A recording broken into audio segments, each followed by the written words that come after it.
Hola amigos, buenos días, buenas noches, buenas tardes, donde quiera que te encuentres. Recibe un cordial saludo de paz desde tu canal. Dios te espera a ti y a mí con los brazos abiertos. Hoy nos encontramos a domingo 24 de septiembre del 2023, día de ir a misa. Espero que tú también lo hayas hecho. También dale gracias a Dios por este regalo de vida, un día más de vida que nos regala para estar aquí reunidos para hacer este video. Y que también tenemos que ser agradecidos con la Santísima Virgen también, que gracias a su obediencia, que le dijo sí al Señor, tenemos al Salvador. Así de que ella se ha ganado su lugar privilegiado en nuestra mente, en nuestro corazón, en nuestra vida y en nuestra Santa Iglesia Católica, Apostólica y Romana. Así de que tenemos que ser agradecidos a los dos, le damos toda la honra y toda la gloria a nuestro Dios Padre Todopoderoso, Dios del cielo y de la tierra, que no hay otro Dios más que Él, un solo Dios. Y también para ti, después de los agradecimientos que tengo para ti, también tú no te me quedas atrás. También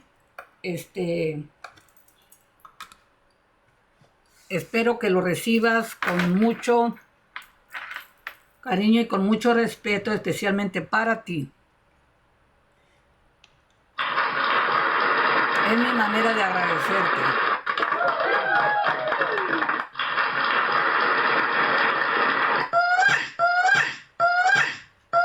Y ya, de lo que se daba se acabó, de lo bueno poco.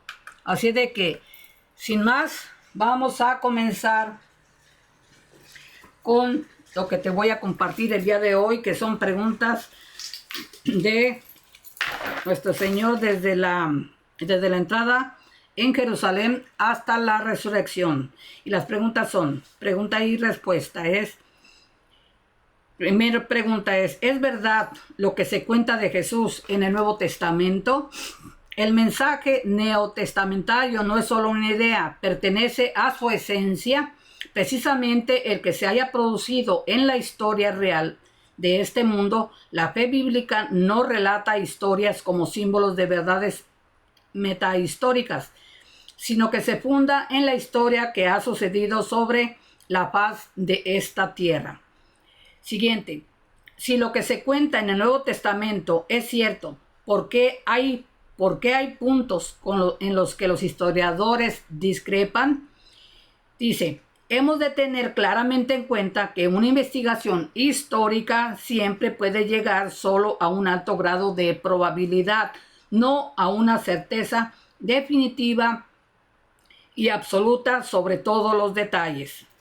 Siguiente pregunta, ¿es Jesús Dios? En Jesús, Dios se ha hecho hombre. Dios ha entrado en nuestro mismo ser, en Él. Dios es realmente el Dios con nosotros. Dar a conocer a Cristo significa dar a conocer a Dios. Siguiente, ¿por qué se dice que Jesús subió a Jerusalén? Y respuesta es ante todo una subida en sentido geográfico. El mar de Galilea está aproximadamente a 200 metros bajo el nivel del mar, mientras que la altura media de Jerusalén es de 760 metros sobre el nivel del mar. Como peldaños de esta subida, cada uno de los sinópticos nos ha transmitido 3 profecías de Jesús sobre su pasión, aludiendo con ello también a la subida interior, que se va desarrollando a lo largo del camino exterior. Siguiente, ¿cuál es el objetivo de la subida a Jerusalén?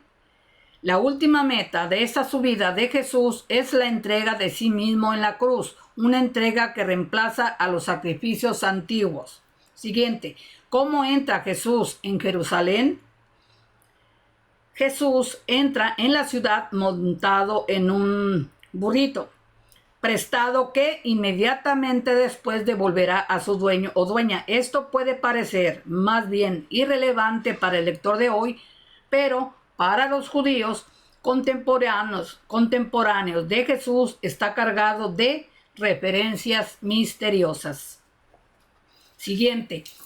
¿Cómo es posible que Jesús fuera recibido con alabanzas en Jerusalén y al cabo de pocos días fuera crucificado?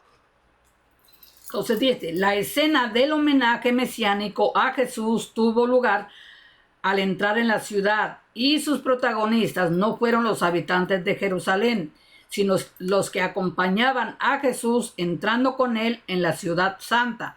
Algo se había oído hablar del profeta que venía de Nazaret, pero no parecía tener ninguna relevancia para Jerusalén. No era conocido.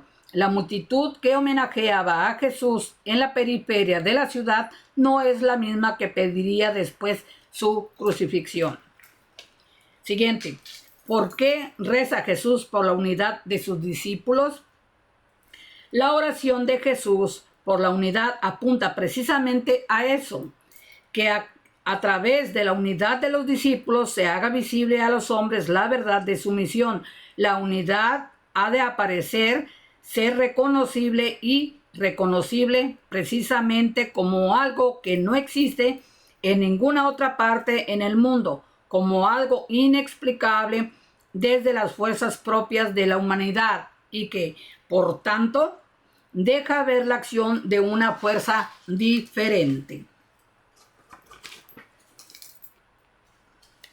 Siguiente. ¿Qué quería Jesús cuando se puso a lavar los pies a sus discípulos? Pues dice, Jesús presta a sus discípulos un servicio propio de esclavos. Con un acto simbólico, Jesús aclara el conjunto de su servicio salvífico. Se despoja de su esplendor divino, se arrodilla, por decirlo así, ante nosotros, lava y enjuga nuestros pies sucios para hacernos dignos de participar en el banquete nupcial de Dios. El gesto de lavar los pies expresa precisamente esto. El amor servicial de Jesús es lo que nos saca de nuestra soberbia y nos hace capaces de Dios, nos hace puros. Siguiente pregunta. ¿Qué le ocurre a Jesús en el huerto de Getsemaní que sea dramáticamente importante para las personas de todos los tiempos? Y dice, Jesús ha experimentado aquí la humilde soledad, toda la tribulación del hombre, del ser hombre. Aquí el abismo del pecado y del mal le ha llegado hasta el fondo del alma. Aquí se estremeció ante la muerte inminente. Aquí le besó el traidor. Aquí todos los discípulos lo abandonaron. Aquí él ha luchado también por mí. Siguiente. Pedro promete ser fiel a Jesús, pero Jesús le anuncia su triple negación. ¿Qué fallo ve Jesús en su planteamiento? Dice, al ser contrario a la cruz, Pedro no puede entender la palabra resurrección, no puede entender la palabra resurrección y quisiera, como ya en Cesarea de Filipo, el éxito sin la cruz. Él confía en sus propias fuerzas. ¿Quién puede negar que su actitud refleja la tentación constante de los cristianos e incluso también de la iglesia de llegar al éxito sin la cruz? Por eso se le ha de anunciar su debilidad, su triple negación. Nadie es por sí mismo tan fuerte como para recorrer hasta el final el camino de salvación. Siguiente. ¿Condenaron a Jesús por motivos políticos? Dice, uno estará tentado de decir que el motivo para proceder contra Jesús era una preocupación política, pero con este modo de considerar la figura y la obra de Jesús desde una óptica política, se ignoraría precisamente lo que era esencial y nuevo en él. En efecto, Jesús ha creado con su anuncio una separación entre la dimensión religiosa y la política, una separación que ha cambiado el mundo y pertenece realmente a la esencia de su nuevo camino. Siguiente pregunta, ¿quiénes eran exactamente los acusadores de Jesús? ¿Los judíos? Dice, en las respuestas que dan los evangelios hay diferencias sobre las que hemos de reflexionar. Según San Juan, son simplemente los judíos, pero esta expresión de Juan no indica en modo alguno el pueblo de Israel como tal, como quizá podría pensar el lector moderno, y mucho menos aún comporta un tono racista. A fin de cuentas, Juan mismo pertenecía al pueblo israelita, como Jesús y todos los suyos. La comunidad cristiana primitiva estaba formada enteramente por judíos. Esta expresión tiene en Juan un significado bien preciso y rigurosamente delimitado. Con ella designa la aristocracia del templo. Siguiente. ¿Qué implica el gesto de romper la amistad con Jesús que comete Judas?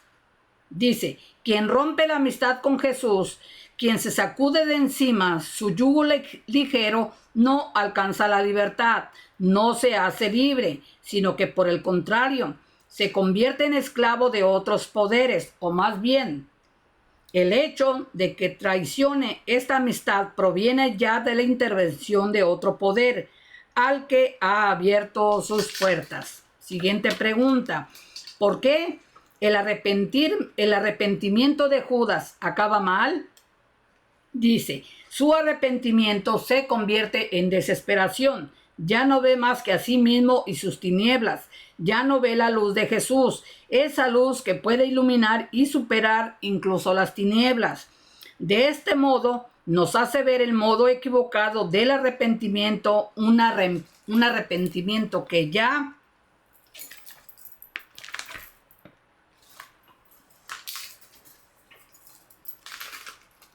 no es capaz de esperar, sino que ve únicamente la propia oscuridad, es destructivo y no es un verdadero arrepentimiento.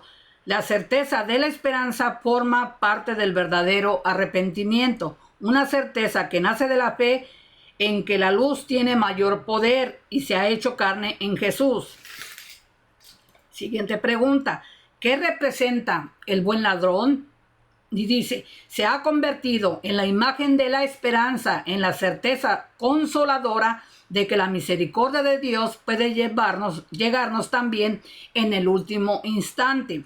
La certeza de que incluso después de una vida equivocada, la plegaria que implora su bondad no es vana. Siguiente pregunta. ¿Qué significado tienen el agua y la sangre que emanan del costado abierto de Jesús? Dice, los padres han visto en este doble flujo de sangre y agua una imagen de los dos sacramentos fundamentales, la Eucaristía y el bautismo, que emanan del costado traspasado del Señor, de su corazón. Ellos son el nuevo caudal que crea la iglesia y renueva a los hombres. Siguiente pregunta. ¿A qué hora murió Jesús? Dice, según la narración de los evangelistas, Jesús murió orando en la hora nona, es decir, a las 3 de la tarde. Siguiente pregunta. ¿La sábana santa de Turín envolvió realmente el cuerpo de Jesús? Dice, mientras los sinópticos hablan simplemente de una sábana en singular, Juan habla de vendas de lino en plural, como solían hacer los judíos en la sepultura. Aquí no entramos en la cuestión sobre la concordancia con el sudario de Turín. En todo caso, el aspecto de dicha reliquia es fundamentalmente conciliable con ambas versiones. Siguiente pregunta. ¿Es compatible el mensaje de las bienaventuranzas con la muerte en la cruz? Dice, no hay contradicción entre el jubiloso mensaje de Jesús y la aceptación de la cruz como muerte. Por muchos, al contrario, solo en la acepción y la transformación de la muerte alcanza el mensaje de la gracia toda su profundidad. Siguiente. ¿En qué ha consistido la resurrección de Jesús? Dice, la resurrección de Jesús ha constituido en un romper las cadenas para ir hacia un tipo de vida totalmente nuevo.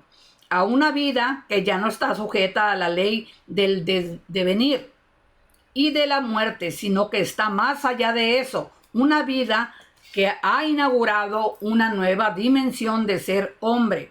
En la resurrección de Jesús se ha alcanzado una nueva posibilidad de ser hombre, una posibilidad que interesa a todos y que abre un futuro, un tipo nuevo de futuro para la humanidad.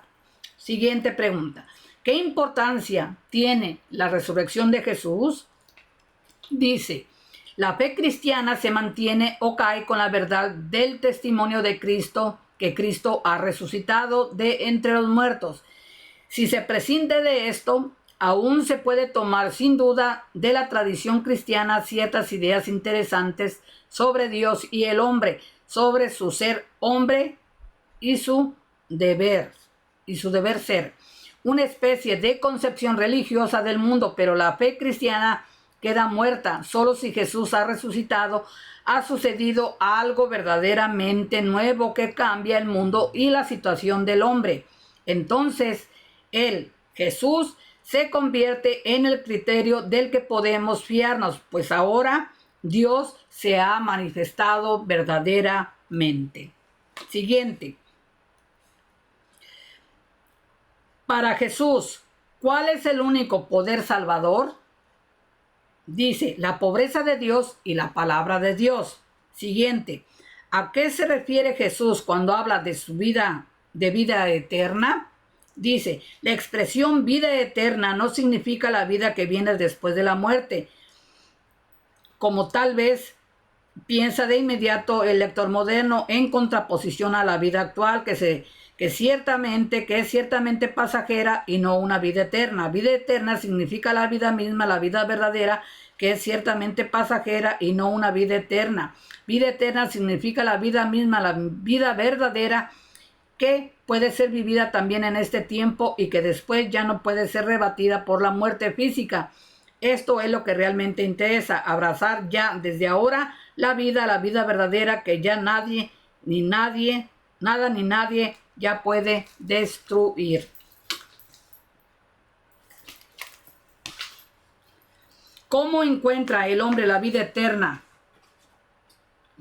Según Jesús, dice, el hombre ha encontrado la vida cuando se sustenta en él, que es la vida misma. Entonces muchas cosas en el hombre pueden ser abandonadas. La muerte puede sacarlos de la biosfera, pero la vida que la trasciende, la vida verdadera, esa perdura. Lo que da esa vida que ninguna muerte puede quitar es la relación con Dios en Jesucristo. Siguiente, conocemos la verdad del hombre a partir de la ciencia.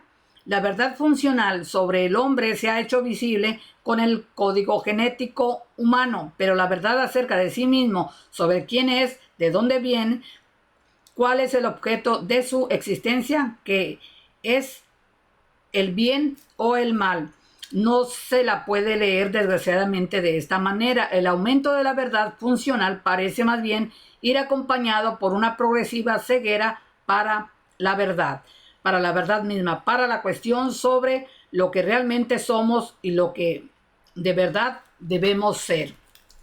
Siguiente pregunta. ¿Cuál es la novedad del mandamiento nuevo que Jesús da a sus discípulos? Dice, se ha dicho que la novedad, más allá del mandamiento ya existente del amor al prójimo, se manifiesta en la expresión amar como yo os he amado, es decir, en amar hasta estar dispuestos a sacrificar la propia vida por el otro.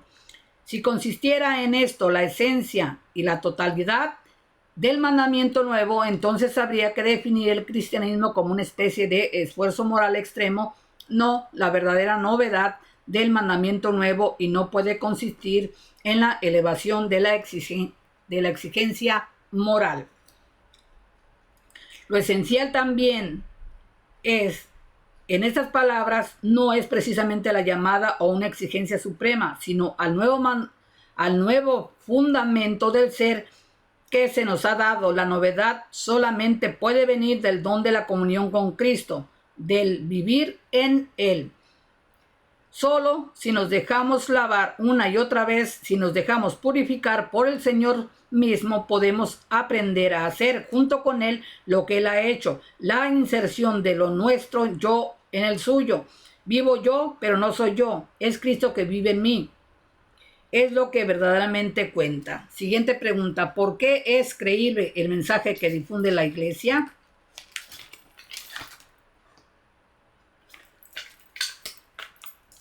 Dice, el mensaje de la iglesia recibió y recibe todavía su credibilidad y su relevancia histórica precisamente de esta trabazón entre sentido e historia. Donde este lazo se deshace, se disipa la misma estructura básica de la fe cristiana. Siguiente pregunta. ¿Predice Jesús el fin del mundo?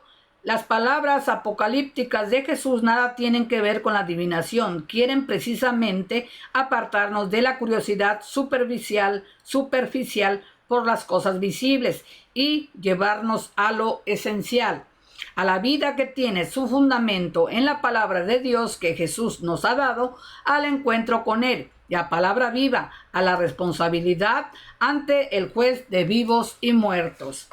Siguiente, la palabra de Jesús tiene más poder que el cosmos, afirma Ratzinger. ¿En qué sentido? La palabra de Jesús casi nada en comparación con el enorme poder del inmenso cosmos material. Un soplo del momento en la magnitud silenciosa del universo es más real y más duradera que todo el mundo material. Es la realidad verdadera y fiable. El terreno sólido sobre el que podemos apoyarnos y que resiste incluso al oscurecerse del sol y al derrumbe del firmamento. Los elementos cósmicos pasan. La palabra de Jesús es el verdadero firmamento bajo el cual el hombre puede estar y permanecer. Siguiente pregunta. ¿Quiso Jesús hacerse rey? ¿Qué clase de reinado reivindica? Dice, Jesús reivindica, de hecho, un derecho religioso, un derecho regio. Quiere que se entienda su camino y su actuación sobre la base de las promesas del Antiguo Testamento que se hacen realidad en Él, a Él mismo. Jesús no se apoya en la violencia, no emprende una insurrección militar contra Roma. Su poder es de carácter diferente, reside en la pobreza de Dios, en la palabra de Dios, que Él considera el único poder salvador. Siguiente pregunta, ¿qué distingue el reinado de Jesús de los reinados del mundo? Dice, a lo largo del interrogatorio, Pilato introduce otro término proveniente de su mundo y que normalmente está vinculado con el vocablo reinado. El poder, la autoridad, el dominio requiere un poder, más aún lo define Jesús. Sin embargo, caracteriza la esencia de su reinado como el testimonio de la verdad. Pero la verdad, ¿es acaso una categoría política? ¿Puede asumir la política la verdad como categoría para su estructura? ¿O debe dejar la verdad como dimensión inaccesible a la objetividad y tratar más bien de lograr establecer la paz y la justicia con los instrumentos disponibles en el ámbito del poder?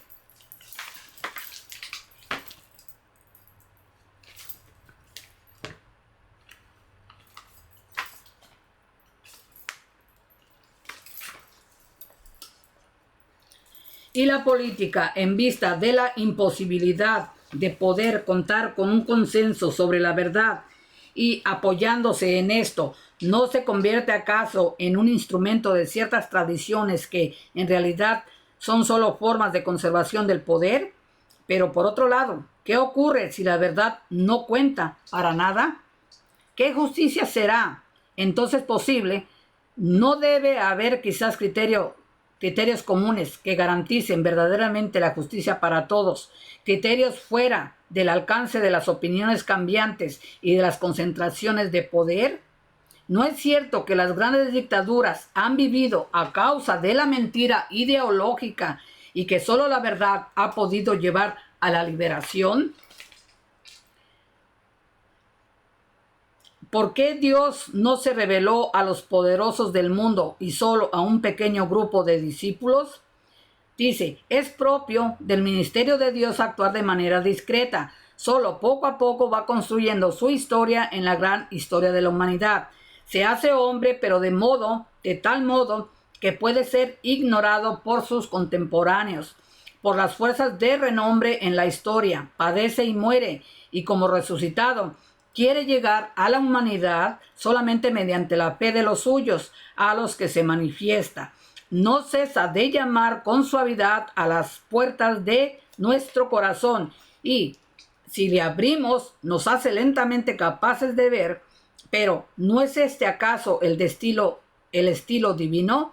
No arrollar con el poder exterior, sino dar libertad, ofrecer y suscitar amor. Siguiente pregunta, ¿por qué los apóstoles de Jesús se ponen enseguida a evangelizar? Dice, la urgencia de la evangelización en la generación apostólica no está motivada tanto por la cuestión sobre la necesidad de conocer el evangelio para la salvación individual de cada persona, cuanto más bien por esta gran concepción de la historia. Para que el mundo alcance su meta, el evangelio tiene que llegar a todos los pueblos. Siguiente pregunta. ¿Predijo Jesús las persecuciones contra los cristianos? Dice, el anuncio del evangelio estará siempre bajo el signo de la cruz. Esto es, que los discípulos de Jesús han de aprender una y otra vez en cada generación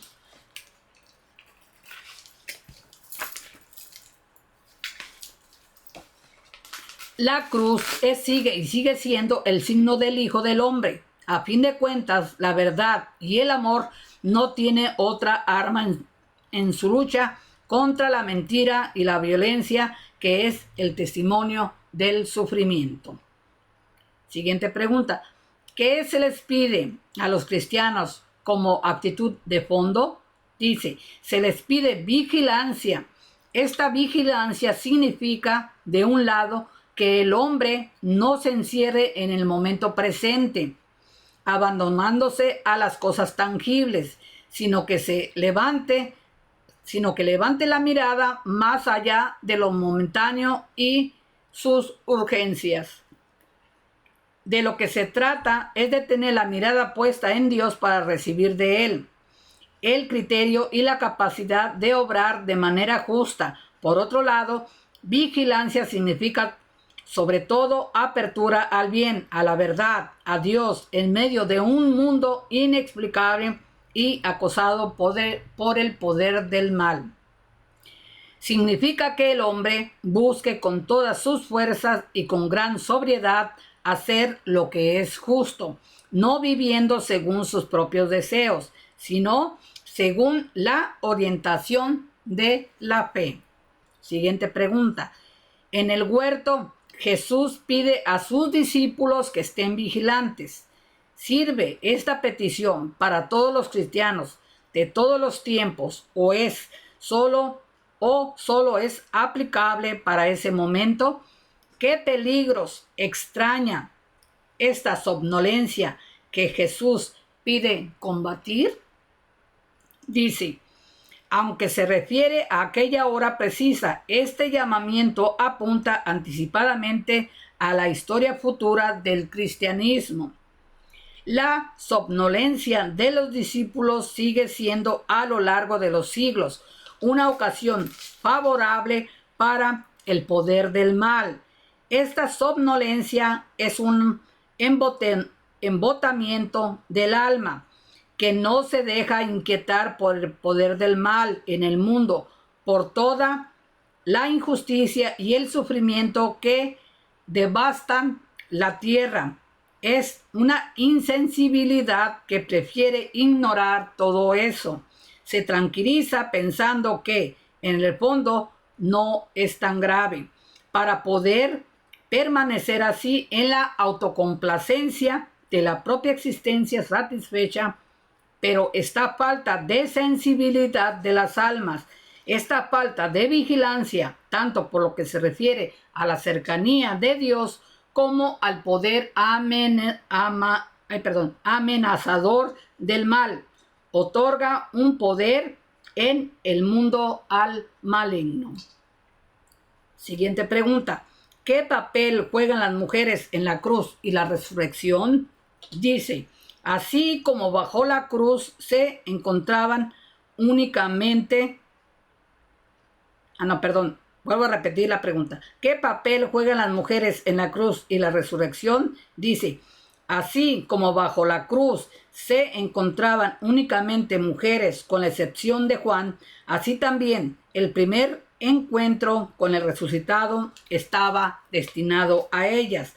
La iglesia, en su estructura jurídica, está fundamentada sobre Pedro y los 11, pero en la forma concreta de la vida eclesial son siempre las mujeres las que abren las puertas al Señor, la puerta al Señor.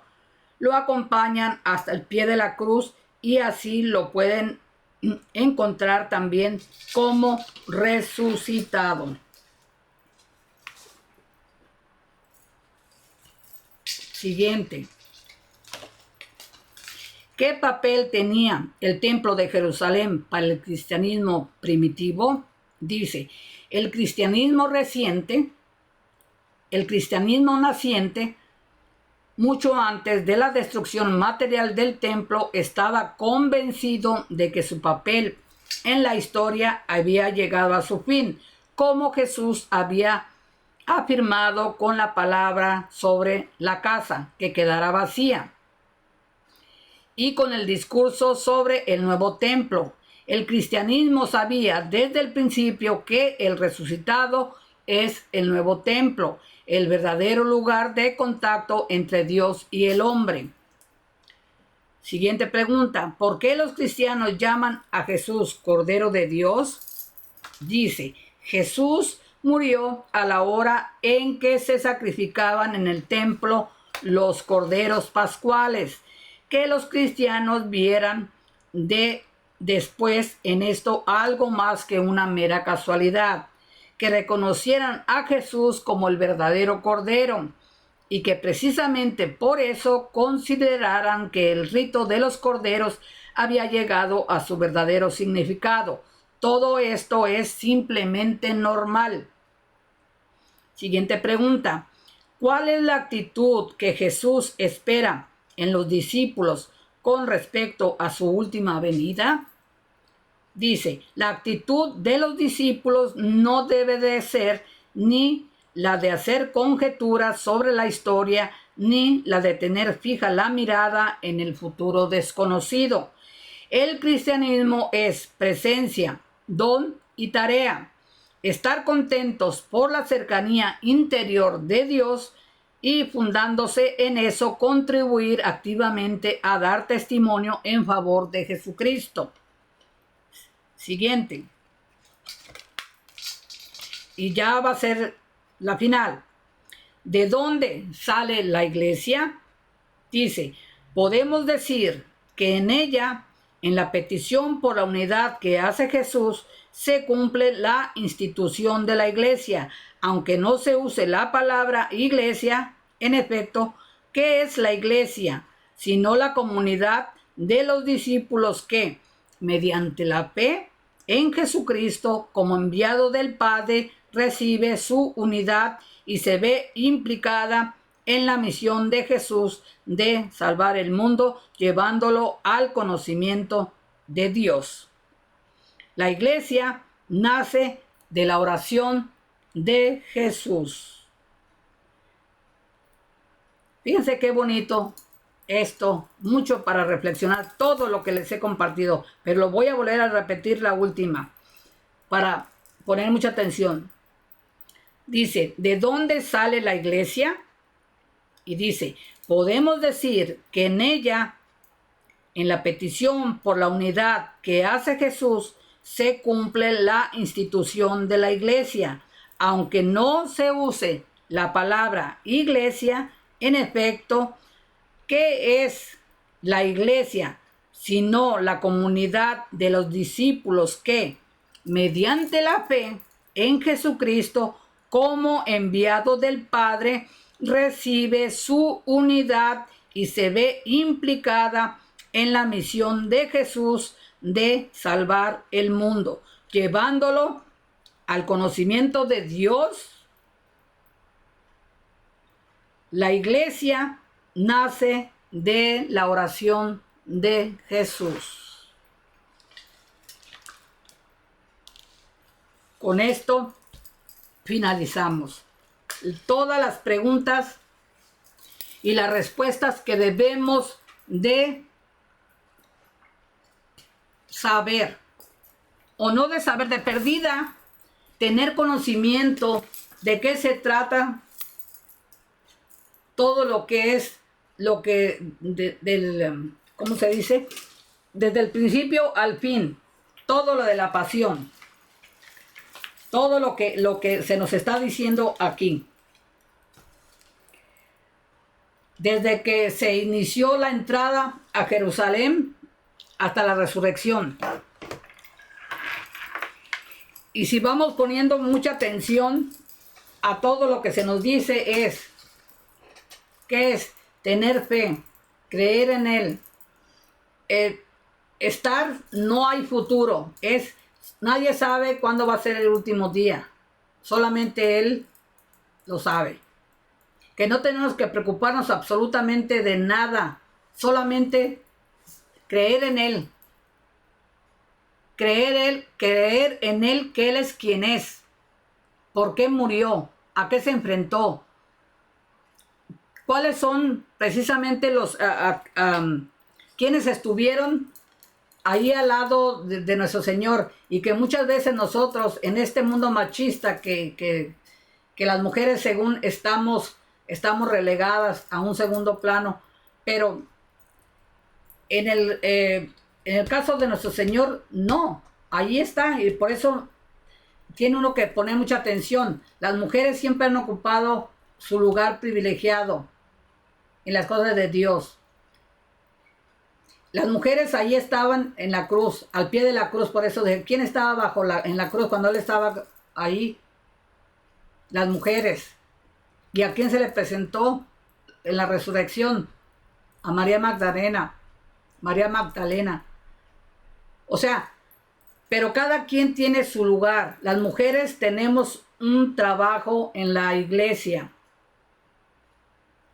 al servicio, no porque sea menos. Si escogió nuestro Señor a los sacerdotes para que ellos sean un hombre que tenga que estar ahí, pues Él sabe por qué lo hizo. Y si Él lo dejó así, Él no se equivoca. Tenemos que respetar, y todos tenemos lugar privilegiado. Ni uno es más, ni uno es menos. Cada uno tiene como miembros de la iglesia, el cuerpo de Cristo. Él es el que está a mero arriba y nosotros somos el cuerpo, y por lo tanto todos nos necesitamos de todos. Todos tenemos que estar unidos, trabajando para la iglesia, para llevar más almas a los pies de nuestro Señor, que tengan fe. Pero solamente cómo puede uno lograr que haya unidad en donde quiera que uno esté.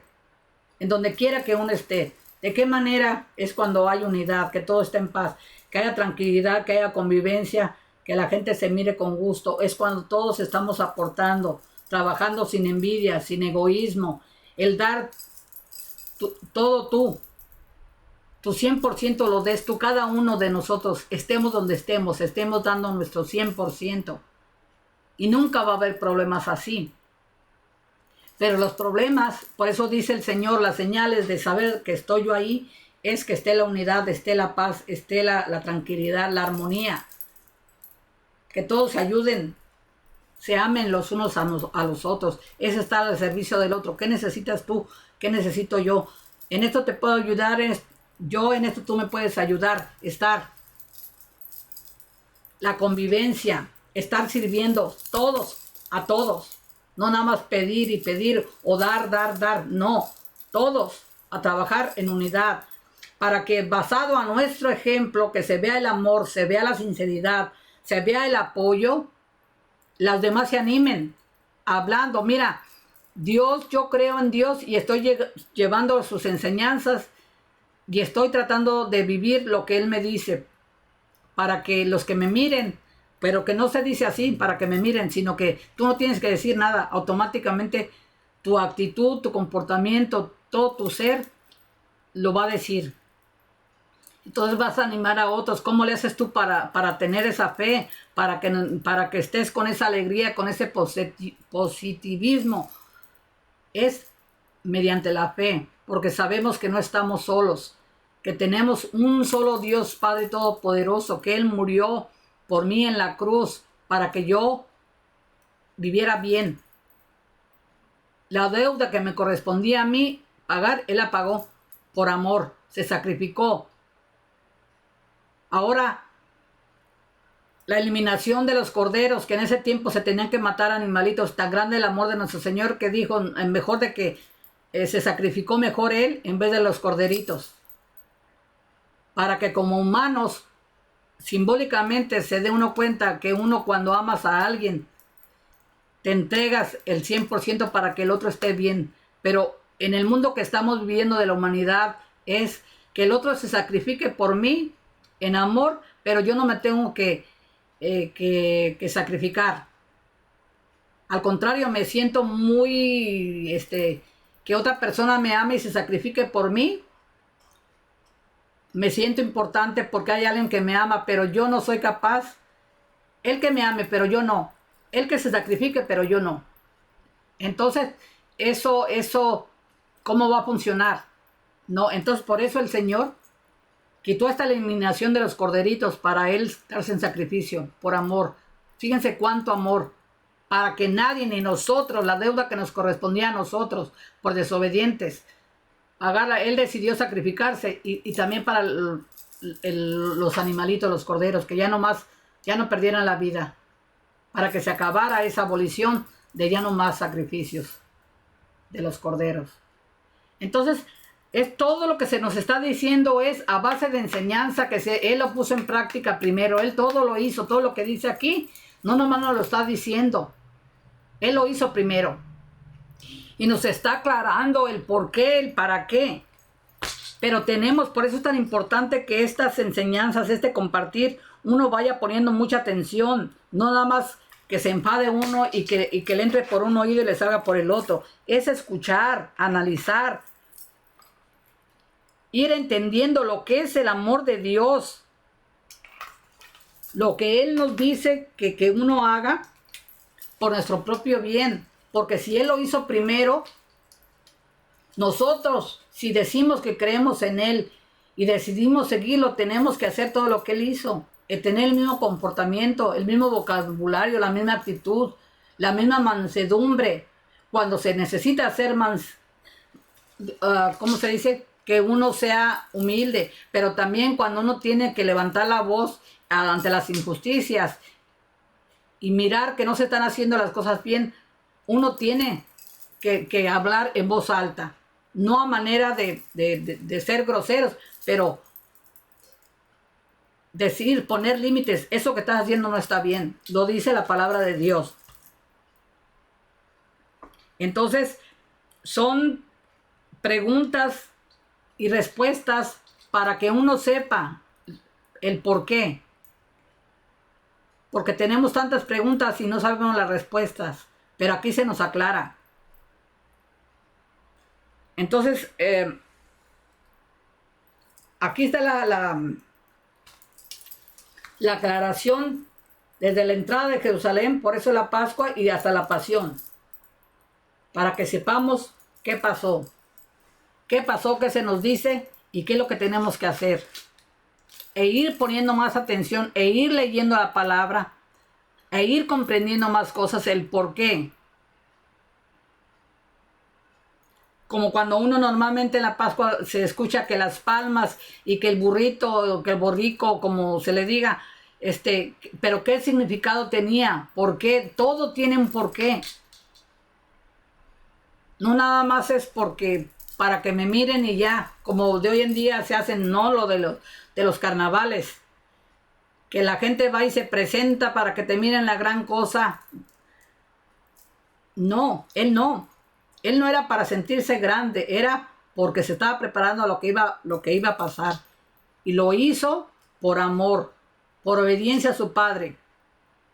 ¿Quién de hoy en día nos atrevemos a sacrificarnos por el otro? Oh, muchísimo que aprender en todo esto. Entonces yo me siento muy bendecida, muy complacida de haberles traído compartir esta enseñanza desde la entrada de Jerusalén de nuestro Señor hasta la pasión. Espero reflexionen ahí en sus casitas, ahí tienen el video para que lo escuchen las veces que quieran, estar haciendo su quehacer y estar escuchando. Poner atención a aquel que quiera escuchar. Yo aquí, por hoy, como les digo siempre, misión cumplida con la enseñanza de hoy. Muy contenta, muy bendecida. Y espero que sea de su agrado. Me gustaría que dejaran en sus comentarios de algo de lo que hayan visto que les ha llamado la atención.